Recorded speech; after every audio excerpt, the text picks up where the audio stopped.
नमस्कार दोस्तों, स्वागत है आपका अपने YouTube चैनल एजुकेशन स्टडी में। फ्रेंड्स, आज की इस वीडियो में हम डिस्कस करने वाले हैं हिस्ट्री के मोस्ट इंपॉर्टेंट क्वेश्चन जो कि बार बार कॉम्पिटिटिव एग्जाम में पूछे जाते हैं।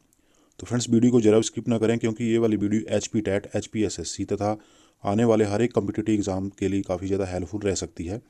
और फ्रेंड्स, कॉम्पिटिटिव एग्जाम से रिलेटेड हर एक वीडियोज़ के लिए प्लीज़ चैनल को जरूर सब्सक्राइब कर दें। तो चलिए फ्रेंड्स, वीडियो को शुरू करते हैं। देखिए फ्रेंड्स, क्वेश्चन नंबर 1 है, गदर पत्रिका का पहला अंक किस भाषा में प्रकाशित हुआ था? तो 4 ऑप्शन है, अंग्रेजी, उर्दू, हिंदी या बंगाली। तो इसका राइट आंसर होगा ऑप्शन बी, उर्दू में। डिटेल्स में देखिए, गदर पार्टी का पहला अंक जो था वो उर्दू भाषा में प्रकाशित हुआ था और इसका पहला अंक 1 नवंबर 1913 को छापा गया, जो बाद में अंग्रेजी, मराठी और पंजाबी में भी प्रकाशित होता था। गदर पत्रिका के कारण ही इस आंदोलन का नाम गदर आंदोलन पड़ा था। और लाला हरदयाल ने कैलिफोर्निया राज्य के यूलो नामक नगर में 10 मई 1913 ईस्वी को गदर पार्टी की स्थापना की थी। ये वाला इंपॉर्टेंट क्वेश्चन है जो यहाँ से निकलता है, कई बार एग्जाम में पूछा जाता है कि गदर पार्टी की स्थापना किसने की थी। तो ये की थी लाला हरदयाल ने कैलिफोर्निया राज्य के यूलो नामक नगर में, और कब की थी? 10 मई 1913 को। नेक्स्ट देखिए, भारत का अंतिम वायसराय कौन था? तो फ्रेंड्स, भारत का अंतिम वायसराय था लॉर्ड माउंटबेटन। इसमें बी वाला देखिए राइट आंसर होगा। डिटेल्स में देख लेते हैं। भारत का अंतिम वायसराय लॉर्ड माउंटबेटन था और लॉर्ड लुईस माउंटबेटन, पूरा नाम क्या था? लॉर्ड लुईस माउंटबेटन ने 15 अगस्त 1947 से 21 जून 1948 तक भारत के अंतिम वायसराय के रूप में कार्य किया था और आज़ादी के बाद वे भारत के पहले गवर्नर जनरल बने थे। तो भारत के पहले जो गवर्नर जनरल बने थे आज़ादी के बाद, वे भी लॉर्ड माउंटबेटन बने थे। नेक्स्ट देखिए, होम रूल आंदोलन के उद्देश्य क्या है? तो फ्रेंड्स, होम रूल आंदोलन के उद्देश्य देखिए 4 ऑप्शन दिए गए हैं। भारत के लिए सुशासन प्राप्त करना, भारत साम्राज्य के लिए युद्ध में अधिक सहायक हो, या भारतीय राजनीति को उग्र धारा की ओर जाने से रोकना, या उपयुक्त सभी। तो इसमें डी वाला ही हमारा राइट आंसर है।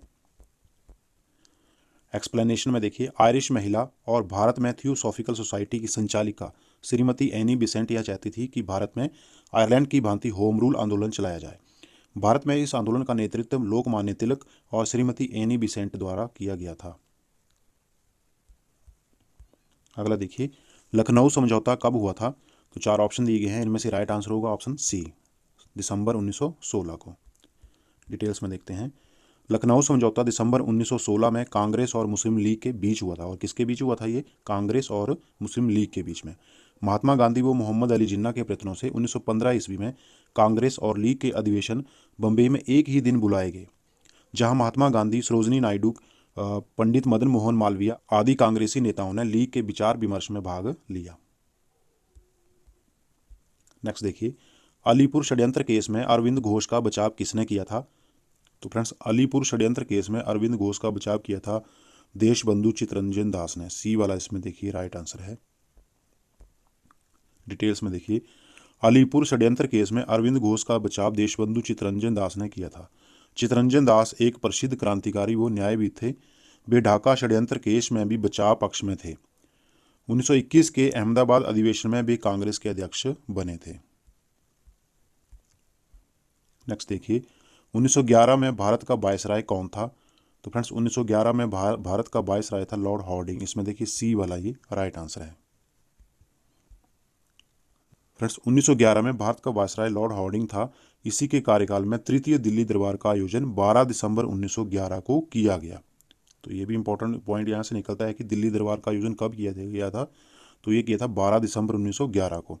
यह ब्रिटिश सम्राट जॉर्ज पंचम और क्वीन मैरी के भारत आगमन पर आयोजित किया था।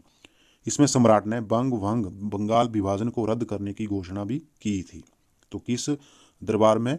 दिल्ली दरबार, 12 दिसंबर 1911 में। इसी दरबार में सम्राट ने बंगाल विभाजन को रद्द करने की घोषणा की थी।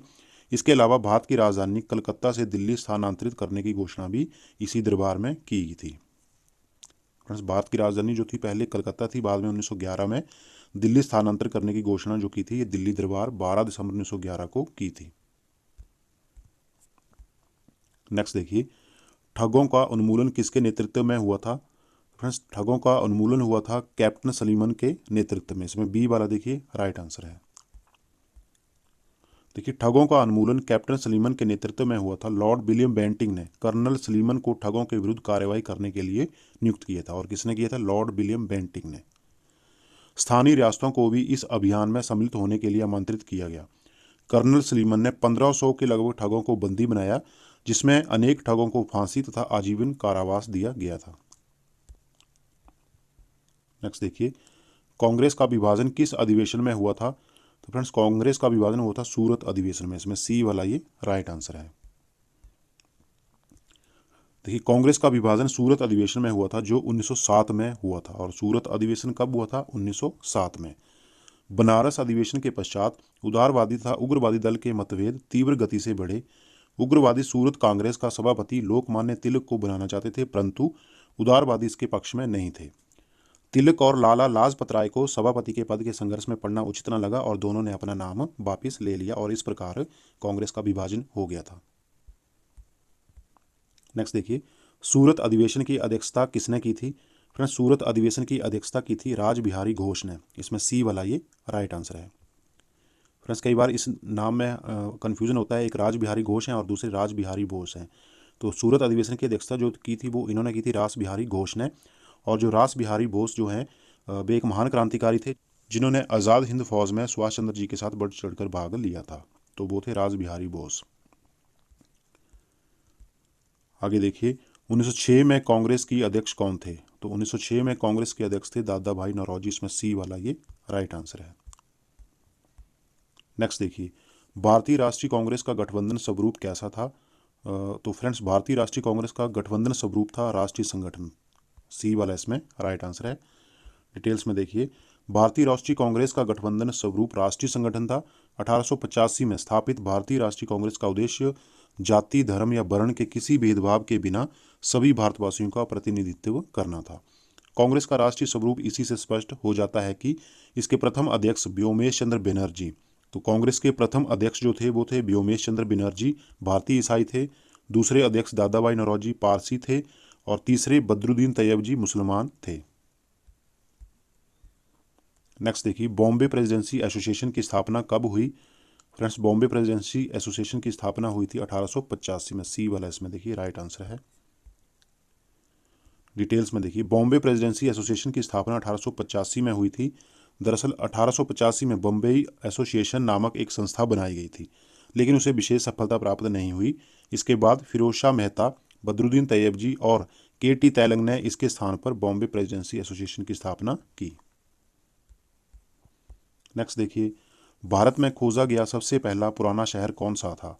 तो वो सबसे पुराना शहर था हड़प्पा। इसमें बी वाला देखिए राइट आंसर है। देखिए, भारत में खोजा गया सबसे पुराना पहला शहर जो था वो था हड़प्पा। बरस 1921 में दयाराम साहनी द्वारा हड़प्पा की खुदाई की गई थी। किसने खोजा था? ये दयाराम साहनी ने। 2500 ईस्वी पूर्व के लगभग भारत के उत्तरी पश्चिम भाग से एक ऐसी विकसित सभ्यता का ज्ञान 1921 में लोगों के समक्ष हड़प्पा और मोहनजोदड़ो नामक दो केंद्रों की खुदाई से आना आरंभ हुआ। नेक्स्ट देखिए, लाल बहादुर शास्त्री का उपनाम क्या है? चार ऑप्शन दिए गए हैं, शांति दूत, शास्त्री, नन्हे या उपयुक्त सभी। तो उसमें देखिए डी वाला ये हमारा राइट आंसर है।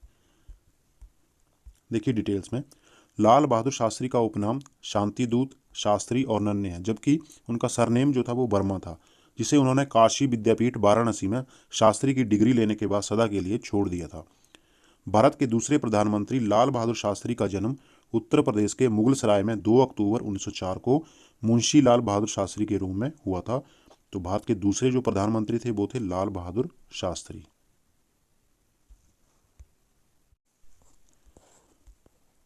नेक्स्ट देखिए, भारत में प्रिंटिंग प्रेस किसने और कब शुरू की थी?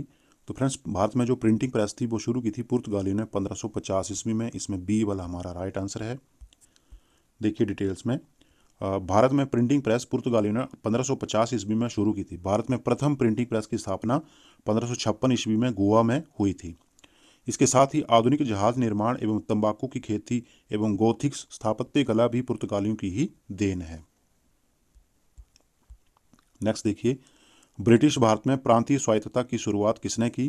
तो ये की थी भारत सरकार अधिनियम 1935 ने। इसमें ए वाला हमारा राइट आंसर है। देखिए फ्रेंड्स, ब्रिटिश सरकार में प्रांतीय स्वायत्तता की शुरुआत भारत सरकार अधिनियम 1935 के द्वारा की गई। इस अधिनियम के द्वारा प्रांतों में वैध शासन व्यवस्था को समाप्त कर उन्हें एक स्वतंत्र एवं सुशासित संवैधानिक आधार प्रदान किया गया।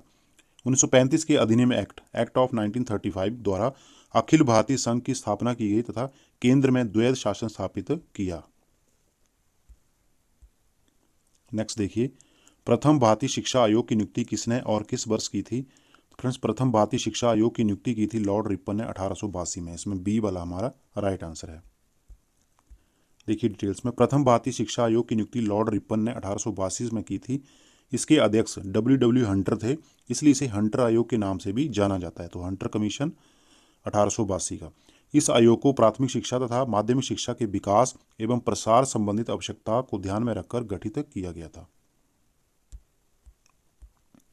अगला क्वेश्चन, विशिष्ट अद्वैत सिद्धांत के संस्थापक कौन थे? तो इसका राइट आंसर होगा रामानुजाचार्य। इसमें बी वाला देखिए राइट आंसर है।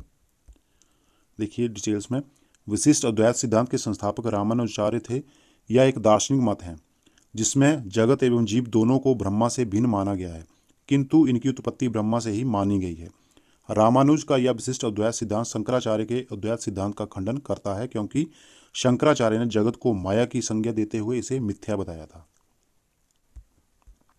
अगला देखिए, 1947 से पहले 26 जनवरी को क्या कहा जाता था? तो फ्रेंड्स, 1947 से 26 जनवरी को कहा जाता था पूर्ण स्वराज्य दिवस। इसमें ए वाला हमारा राइट आंसर है। देखिए डिटेल्स में, 1947 से पहले 26 जनवरी को पूर्ण स्वराज्य दिवस कहा जाता था, क्योंकि कांग्रेस के लाहौर अधिवेशन 1929 ईस्वी में पूर्ण स्वराज्य का लक्ष्य निर्धारित किया गया था। तो किसमें पूर्ण स्वराज्य का लक्ष्य निर्धारित किया था? लाहौर अधिवेशन 1929 को। तथा 26 जनवरी 1930 को प्रथम स्वाधीनता दिवस मनाने और 26 जनवरी को स्वतंत्रता दिवस मनाने की घोषणा की गई थी। अतः वर्ष 1947 से पहले 26 जनवरी को पूर्ण स्वराज्य दिवस कहा जाता था। नेक्स्ट क्वेश्चन है, त्राइन के द्वितीय युद्ध में कौन पराजित हुआ था? तो त्राइन के दूसरे युद्ध में पृथ्वीराज चौहान पराजित हुए थे। इसमें ए वाला ये राइट आंसर है। देखिए फ्रेंड्स, त्राइन के दूसरे युद्ध में पृथ्वीराज चौहान पराजित हुआ था। त्राइन का दूसरा युद्ध वर्ष 1192 ईस्वी में। कब हुआ था? 1192 में।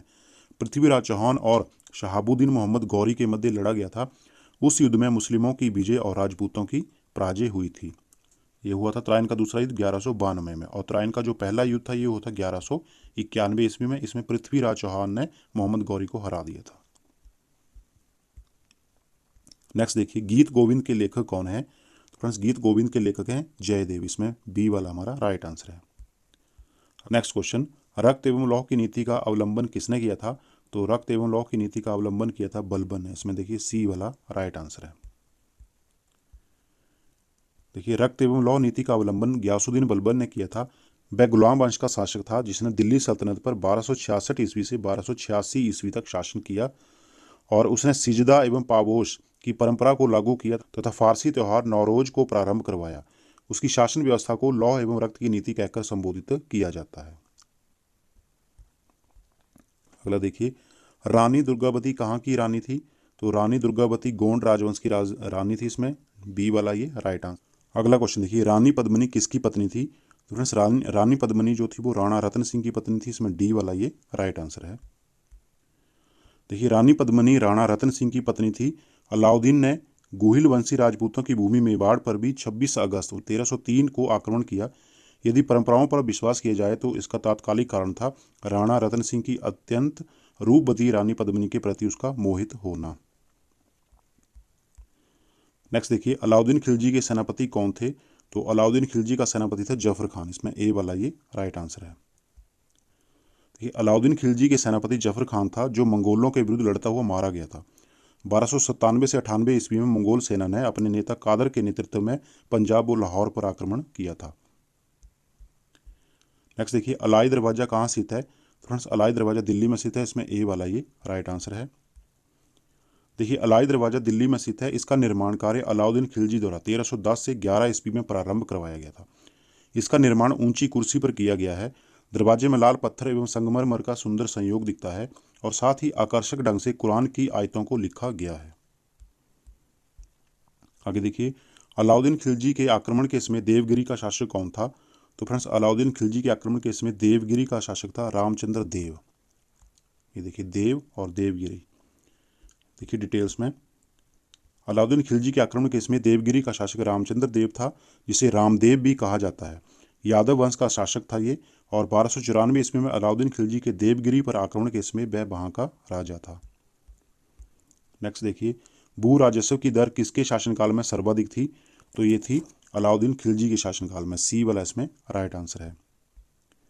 देखिए फ्रेंड्स, भू राजस्व की दर अलाउद्दीन खिलजी के शासनकाल में सर्वाधिक थी। उसने एक अध्यादेश द्वारा उपज का 50% भाग कर खराज के रूप में निश्चित किया। करों की अधिकता के कारण अलाउद्दीन के काल में कृषि कार्य प्रभावित हुआ। वह प्रथम मुस्लिम शासक था जिसने भूमि की वास्तविक आय पर राजस्व निश्चित किया था।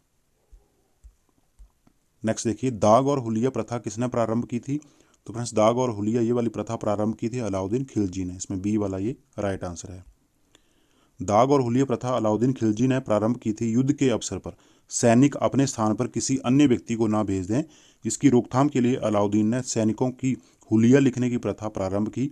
दीवाने आरी सैनिकों का हुलिया लिखता था। इसी प्रकार उसने घोड़ों को दागने की प्रथा भी प्रारंभ की। तो हुलिया और घोड़ों को दागने की प्रथा जो प्रारंभ की थी, ये की थी अलाउद्दीन खिलजी ने। अगला देखिए, चालीसा दल का गठन किसने किया था? फ्रेंड्स, चालीसा दल का गठन किया था बलबन ने। इसमें बी वाला ये राइट आंसर है। देखिए, चालीसा दल का गठन गयासुद्दीन बलबन ने किया था। बलबन ने अपने वफादार गुलाम सरदारों की एक टुकड़ी रखी जिसे चालीसा दल ग्रुप ऑफ 40 कहा जाता है। बलबन ने सुल्तान पद की प्रतिष्ठा स्थापित करने के लिए रक्त और लौह नीति के तहत फिर इस 40 दल को नष्ट कर दिया था। तो फ्रेंड्स, इसी के साथ अभी हमने हिस्ट्री के जो 30 क्वेश्चन मोस्ट इंपॉर्टेंट क्वेश्चन वो डिस्कस कर लिए। आई होप कि आप सभी को वीडियो पसंद आई होगी। प्लीज़ चैनल को जरूर सब्सक्राइब कर दें और कॉम्पिटिटिव एग्जाम से हर एक वीडियो के लिए बेल आइकन को जरूर प्रेस कर दें।